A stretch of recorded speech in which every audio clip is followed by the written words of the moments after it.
Vivencias.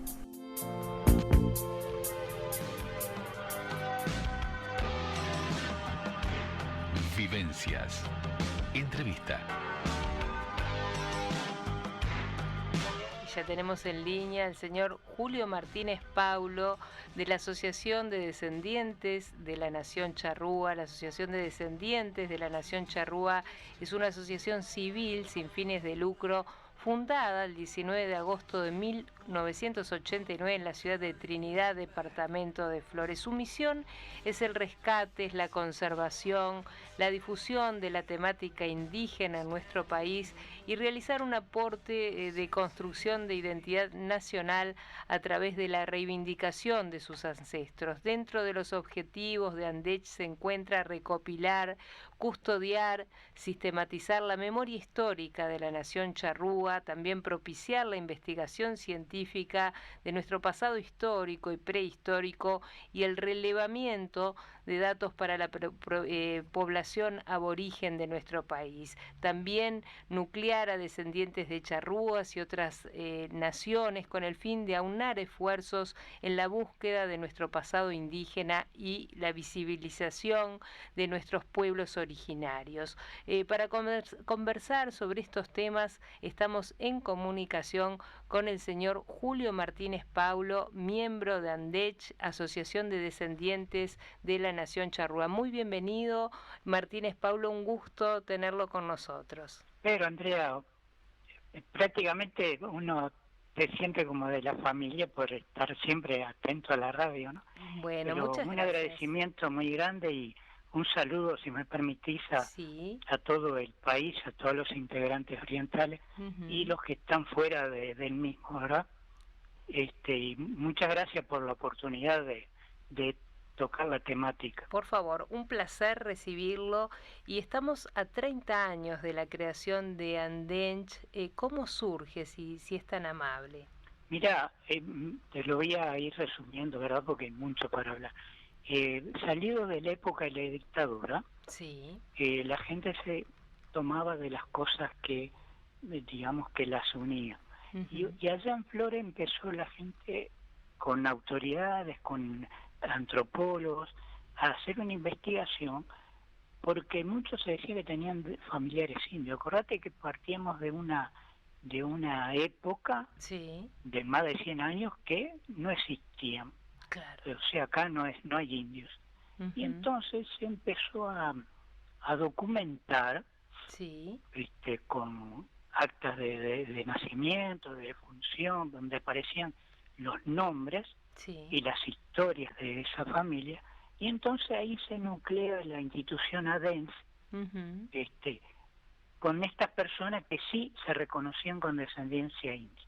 Bueno, pasó el tiempo y paulatinamente fuimos ganando espacios, dando charlas, conferencias, sumando gente, Claro. sumando historias, y desde la institución del Estado siempre negando oficialmente, ¿no?, de que no existen indios, desde presidentes de la República, nefastos por supuesto, porque están ocultando una historia que es la creación de la República Oriental del Uruguay. Claro. Cuando tratamos estos temas no pueden dividirse. Empezamos con la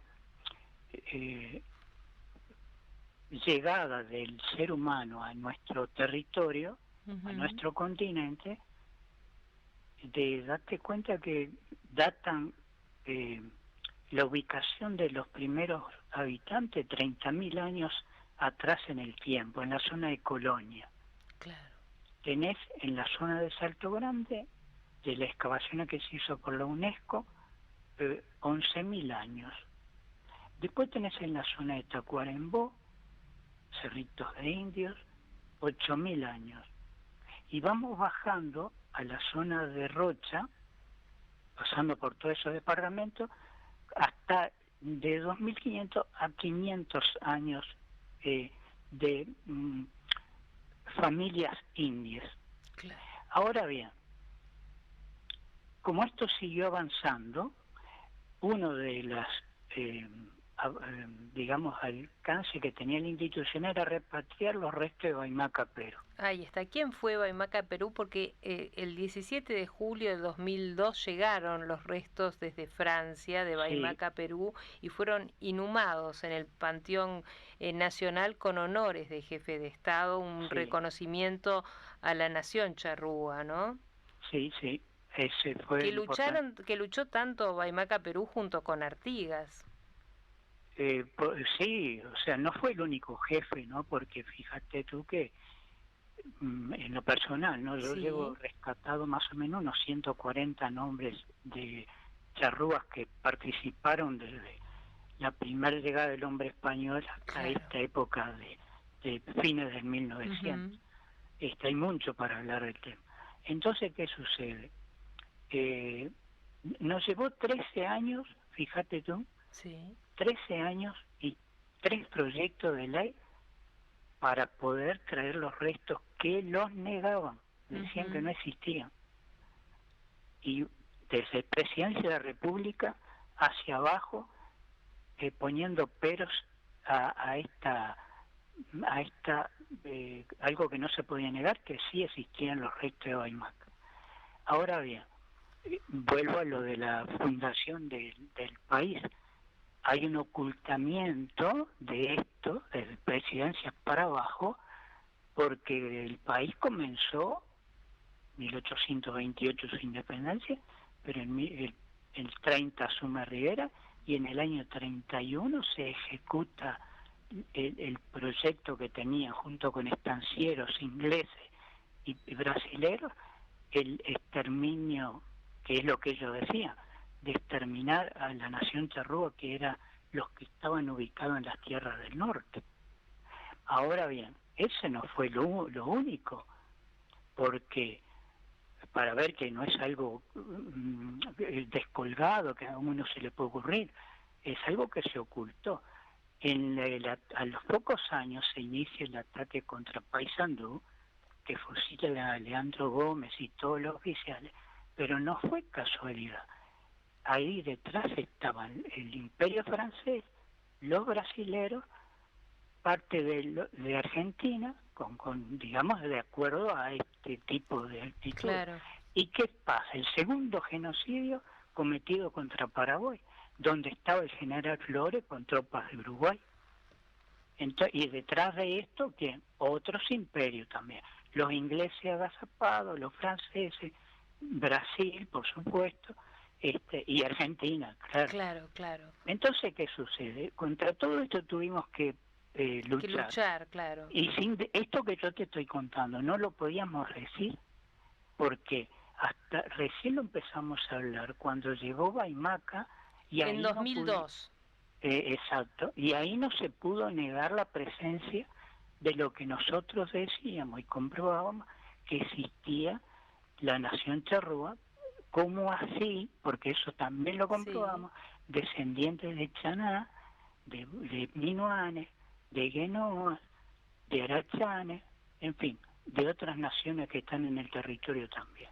Entonces, Lo quiero adelantar un poquito en el tiempo ¿cómo no? porque no quiero que se nos vaya la nota y esto es muy interesante lo que le quiero preguntar, Sí, sí, Martínez Paulo, que es acerca de otro descubrimiento que se llevó a cabo el 22 de noviembre de 2018 porque un grupo de científicos presentó resultados de una investigación de la reconstrucción de un rostro de una mujer charrúa, sí, Bilú sí. Guiday, y otro estudio de ADN con importantes conclusiones. ¿Qué nos puede contar acerca de este Bien. hecho? Eh,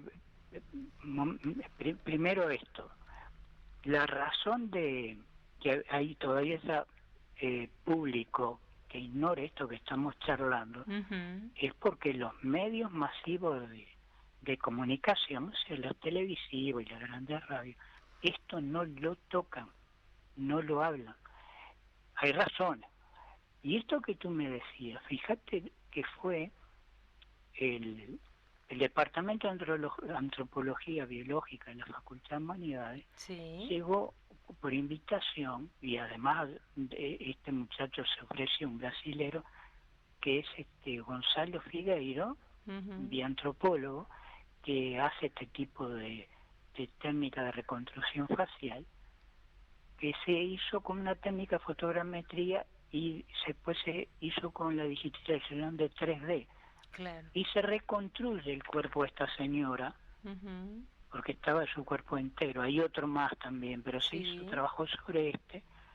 Y se llega a un 95% más o menos, según decía este muchacho, junto con, lo hizo con el antropólogo de biológico, Gonzalo Figueiro, el que ya lo nombré al principio, pero estaban las científicas, no tengo el nombre yo ahora, del proyecto de urogenomas, que ahí trabajaban sobre, que son los datos que aportaron, del estudio de ADN a esta señora. ¿Y cuál es la conclusión? La conclusión, sí. Importantísima. La señora vivió en los cerritos que yo te decía anteriormente, en Rocha, hace 1600 años.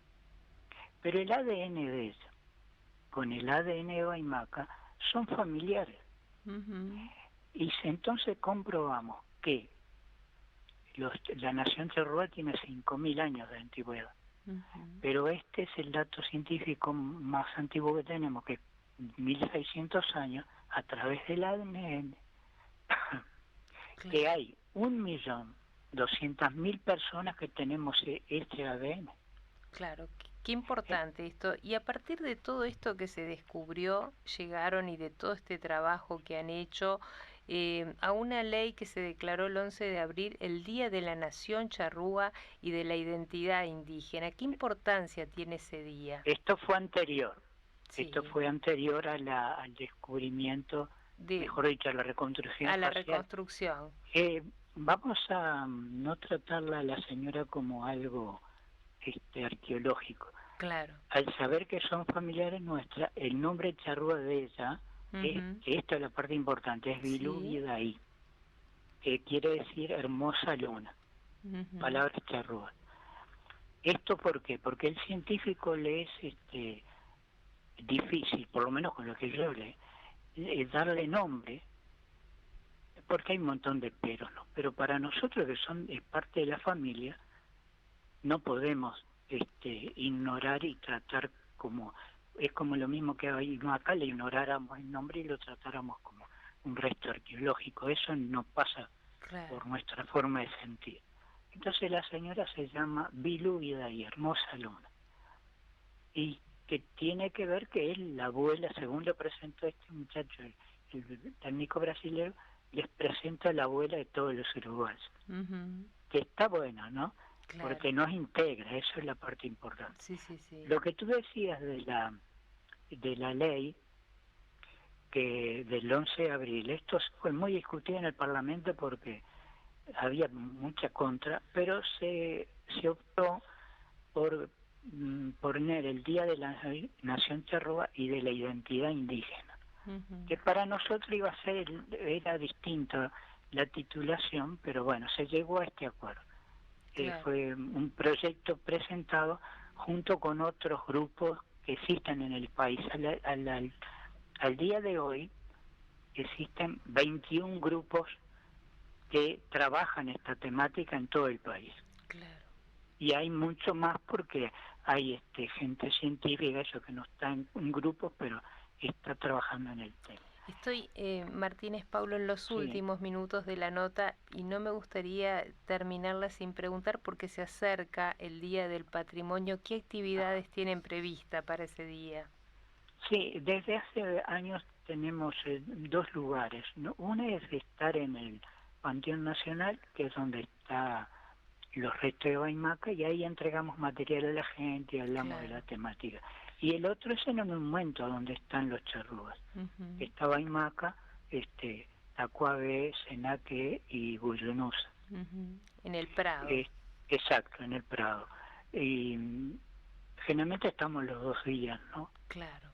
Y ¿hay alguna dirección de email o de Facebook o algún lugar que usted, o un teléfono para si la gente, la audiencia está escuchando y se quieren comunicar con ustedes? ¿Sabés que me faltó para redondear? Sí, perdón. Un detalle. Todo esto que estamos tocando, la parte de la, digamos, de conocer cuántos somos, que ahora sabemos que somos 1.200.000, que hay comunidades que también tienen familiares de las otras naciones, la historia del país. Pero todo esto apunta a los futuros estudiosos, el alumnado que se interese en estos temas. Claro. No solamente por generar nuevos científicos, sino para salvar lo que va quedando en el país. Porque estamos teniendo una destrucción tal del territorio donde están haciendo desaparecer símbolos, zonas religiosas, zonas arqueológicas ya ven que tenemos 30.000 años para que los arqueólogos, antropólogos y todas las instituciones que están en este tema lo proyecten. Claro. Entonces, no es solamente mirá, somos tal, no, apunta a las generaciones futuras, al tema medio ambiente. Claro, y también a descubrir parte de nuestro ADN, ¿no? Porque todo esto que nos está contando tan interesante, muchos hemos descendido de los barcos, como se suele decir, pero habrá una gran cantidad que también tengan sus descendientes aquí en los charrúas, ¿no? Mirá, a esta altura, ya que somos la tercera parte del Uruguay, podríamos decir que, bueno, vamos a ser generosos, somos la minoría mayor. No todos vinimos de los barcos. Claro. Por supuesto que no somos de sangre puramente charrúa, puramente charra. Estamos integrados con las naciones europeas y las naciones africanas. Claro, sí, pero eso casi todos los uruguayos. Lo mismo ha pasado con los que han venido de los barcos, pero nos hemos mezclado todos, por pero supuesto, es importante. Y ahí está la riqueza. Claro, es importante. Fíjate vos que hay algo que decir de la nación charrúa, pero sobre documentos, ¿no? Desde la primera llegada del español acá, ya por el 1502, algo de eso, y después lo podés seguir vía documentos, ha sido un pueblo de no discriminar, y aceptaban en su toldería al que quisiera venir, sin importar ni de qué nación fuera, ni de qué religión tuviera, no molestaba eso. Claro. Y está documentado. Pero ¿qué pasa? No se puede, hay un montón de cosas más para decir de cómo era como pueblo, pero esto, con las atrocidades que se cometieron y los intereses políticos de su época, hasta el día de hoy, ¿qué pasa? No se podía catalogar a la nación como sociable. No, eran depredadores, todo lo malo, y no era así. Claro. No era así. Me voy a tomar el atrevimiento. Esto es muy vasto y hay mucha información para dar, y ya que hay muy poquitos medios que se interesan por la temática, sobre todo yo te pediría en un futuro poder transmitir cómo era la sociedad y cómo se comportó con el extranjero cuando vino acá. A la prueba está que cuando la revolución artiguista, el éxodo fue protegido por los charrúas y no se pidió nada a cambio. ¿Te das cuenta? Claro, daría para un programa entero más. Claro, por eso yo me tomé el atrevimiento de pedirte en un futuro. Es muy interesante, cómo no, Julio Martínez Paulo, en cualquier momento nos contactamos y continuamos, porque es muy interesante todo este tema y también cómo lo abordan y cómo lo tratan.